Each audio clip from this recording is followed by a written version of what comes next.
rained, didn't it? Should I put this down? I was gonna make a comment, but now I'm like wondering. Yeah, that's. You're like that guy. Like, what do I do with my hands? It's like, I'll have a pot. I'll have a. You're standing in the snow with a cooking pan. If you're new to the project, a big warm welcome. If you're a tough old root, then welcome back. Today is going to be a random video. We got a ton of snow. We're really cold. It's a quasi-survival situation going on here at the Steep in the Woods mountain, but I decided to pull you guys out, turn on the camera, and just give you a general look at our mountain with a bunch of snow on it.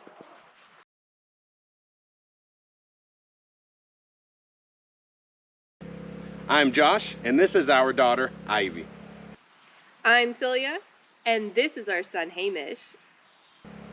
Here on Steep in the Woods, we live completely off-grid on a 26-acre homestead nestled deep in the Appalachian Mountains. You'll see no fancy stuff here. It's just making do with what you have and what you can figure out.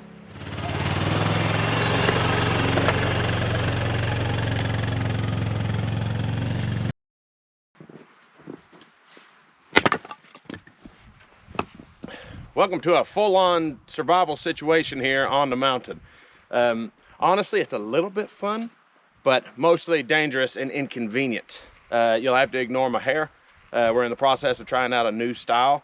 It's a great thing about hair, right? It grows back. So, you know, a lot of people don't want to risk trying something different, but you can always cut it off. Given enough time, it'll come right back. So the deal is, we got a lot of snow, right? I mean, you know, people in places have gotten more, but at least 8 inches, maybe 10. It's kind of hard to tell because snow will have a tendency to blow off at certain places and pile up at others. So you're really just trying to get an average. You know, it's a foot deep right here. It's 6 inches there, so we probably got, you know, 8 or 10. So we had to call out of work and everything, you know. Luckily, we are here on the mountain. We have the ability to stay, but that's also the issue, not being able to get to town. We have a very limited amount of propane. Yes, propane is the off-grid cheat, right? That's my cheat. Everything else we produce ourselves, but we do use propane for heat because of how small our house is. But either way, I'm splitting up some firewood. This is a one of them $400 Ozark tents, and by goodness, it's one of my #1 most favorite purchases that we made. It has the stove jack in it. We actually got the wood stove from our last tiny house, put him in there, and it actually keeps it warm. So right now it is about 10 degrees. Tonight it'll get down to 0 or below, which is pretty cold here in the Appalachian Mountains. But yeah, I'm splitting up firewood for the stove, keep that warm. That at least gets us a warm area. We don't have to immediately go into the house. We can go into the tent, warm up, come back out and continue working. So I'm splitting up firewood, and I'll just give y'all a walk around and you can just see, you know, the mountain in snow. So here we have some of our security cameras and security lights. Yes, we have a lot of those. That's crucial to me. Security is a very important topic for me, a very important item. But look, they have hats. What's up, guys? Y'all are cold. I love jumpsuits. I hate wearing them, but I'm so glad they exist. Otherwise, this situation would be terrible. Absolutely terrible. This is the Pallet A-frame chicken coop with our insulation on top of it.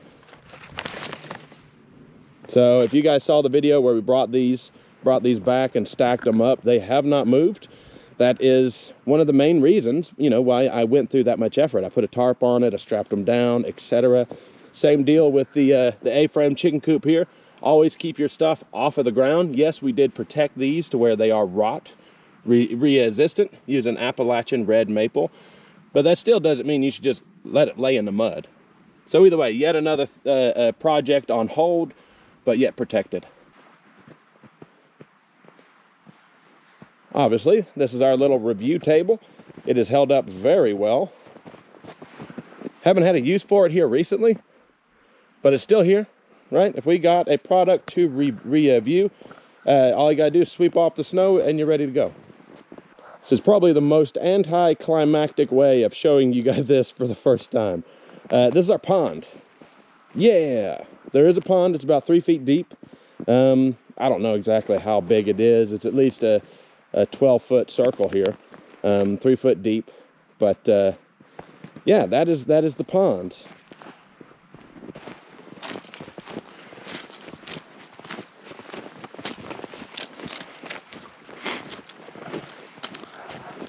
All right, we're coming up to the Pallet Tower. Looks pretty much exactly the same, but snow makes everything a little bit more pretty, and it also makes things look cleaner, right? Because you can't see the little bits of wood that you haven't cleaned up yet. So there's the Pallet Tower. Yes, it's exactly the same as it was in our last video. It's got a lot of snow on it. Right here, I mean, I don't know. This is our building supplies. These two pallets right here are ones that we're going to build with, as well as this stack here. You can see about how much snow that we got. I mean, the pallet itself is about 5 inches thick, so I would say about eight inches.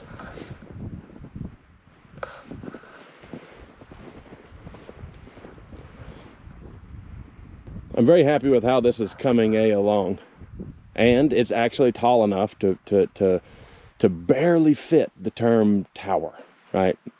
It's not no Tower of Pisa or nothing, but it's definitely taller than it is wide. So rock and roll. Now that we're in the actual building process of the tower, I stopped worrying too much about protecting the wood. I actually figured out that if you're gonna deal with oak pallets, it's easier to put nails in them if they're wet, right? It was still a good idea to keep them protected all the way up until now, because I didn't want them to get moldy, but I don't think we have to worry about mold. It's too cold. All we're gonna do is just make it easier to drive in nails. These stacks of pallets right here are gonna be my workshop. These were the original pallets that I were going to use to build our house with, but then we found a bunch of basically new pallets for sale, and I went that route because it was taking me a long time to squirrel these up. And even though I did my best to get good ones, I mean, you can see like that one. That one's cracked. It wasn't cracked when I stacked it here, but just the quality is low. So I think I'm going to use these for a workshop. We have about 36 of them, so it won't be huge. Also, obviously, since we put roofs on all of our stacks of pallets, this is also just storage area, right? So a stack of pallets is pretty much a shelf. So obviously you've already seen the tent. I don't do inside stuff, and that's got nothing to do with you guys at all. I just, you know, when you make a video, you're opening your door to an uncontrolled number of people, right? So our first video got 500,000 views, and I don't think I want to invite 500,000 people into my house until I'm just really, really happy with it. So imagine you were going to have a supper, right? A get together at your home. Everyone likes to clean up and make everything look perfect. But what if you had the possibility of 500,000 people showing up?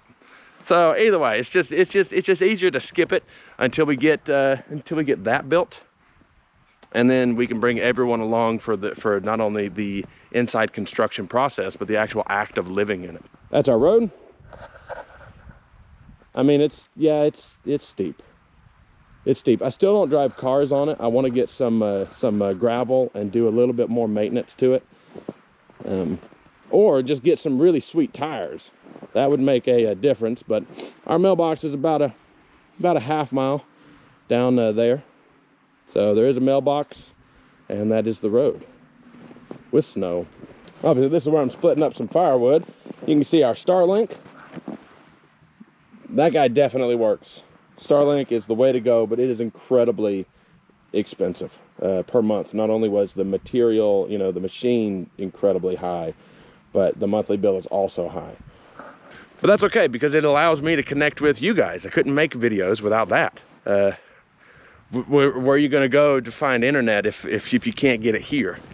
These are our solar panels.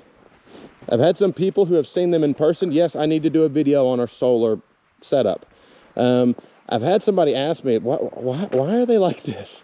Why? This is a very strange way to do solar panels, isn't it? Well, the idea behind this is that the only cord that I have it's down here. It's that yellow cord. That's an old well wire cord. That's the cable that goes down the pipe to the bottom of a well, which then runs the motor. Obviously, copper wire is expensive, crazy high, especially if you want something thick. So we had to use that. I got that for free, and that was sort of our baseline, sort of like relative dimensioning. Have you ever heard about that in like a building type scenario? That same basic concept can work for almost anything. So we had one wire, right? And I don't think it's big enough to run all 3 large panels at once, right? That may overwhelm the actual wire that we have that goes from these panels to our batteries. So what I did was I placed them facing 3 different directions. So whenever the sun hits it, it's impossible for it to hit more than 1.5 panels at a time. So yes, we have 3 panels. We are getting more productivity out of them than if we had, well, really it'd be 1.5. So 1, you can have 1 or you can have 3, right? As long as you face them different directions. So you're guaranteed that you won't get too much current for your cable. So either way, that's why the panels are pointing funny. It works. It was the best way to do it. If we can ever get a bigger cable, I will definitely point them all in the same direction. This is the garden. This is a work in progress. We're actually working on it now, even though you can't tell because there's snow everywhere. We are starting to break the soil back up. We're adding in chicken manure, pulling out rocks, things of that nature, but we're going ahead and starting to till it up now to get ready for spring planting. So the idea with the straw bale gardening, right? Straw bale gardening is awesome. We're not gonna be able to afford that this next year. So obviously I just mentioned that we're working on the soil now. Once we get all the soil worked, we're gonna spread out these bales, creating a mulch layer. So we did straw bale gardening for the first year. And then all these preceding years, we're actually gonna do a lasagna garden. So we've already got our first layer, our not only our weed barrier, but our first layer of compost and everything ready to go in the form of last year's straw bales.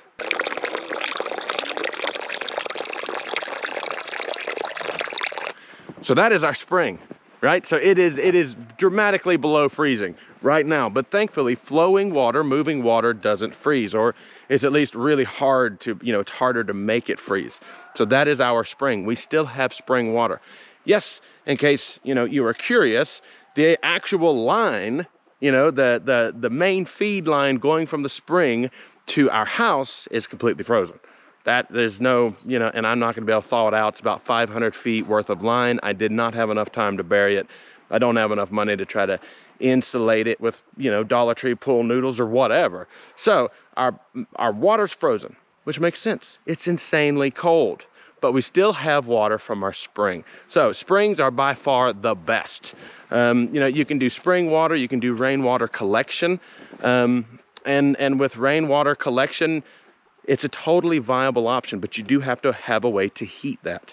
You have to have a way to keep it from freezing, because it's, as a general rule, it's not flowing. With a spring, you're always getting water. So I have, knock on head, I've never had a spring overflow, the overflow pipe of a spring freeze.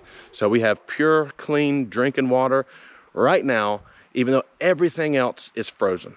So rock and roll. I mean, yeah, if you're in the city, I guess your water never freezes. But we had to actually manufacture this. We had to actually do this, and it worked, right? It's working. We have water. Go over there, fill up your jugs. It is drinking water. It is completely safe. It just happens to be in the garden, right? So we still have a sink, and the sink is constantly on. We just got to go to the garden to do that. I think I might utilize that phenomenon in our next house. Maybe have a secondary smaller sink. So instead of having the overflow go to the garden, let's have it go to the house, right? So maybe even in the bathroom, the bathroom sink could be the overflow from your spring. And then we would at least pull the water into the house, and you don't have to pump that. You don't have to do nothing. That's just 100% free drinking water. Cool, clear, unfrozen Dasani water, right? And it would only take you $150 to get your own kit. So it's also incredibly cheap option for water. So there you have it. That was just a random look at our mountain with a bunch of snow on it. Always remember, if you liked what you saw, hit that button. If you're new to the project, hit that other button. You'd help support the project. There are links below. Until next time, here, Steve in the Woods.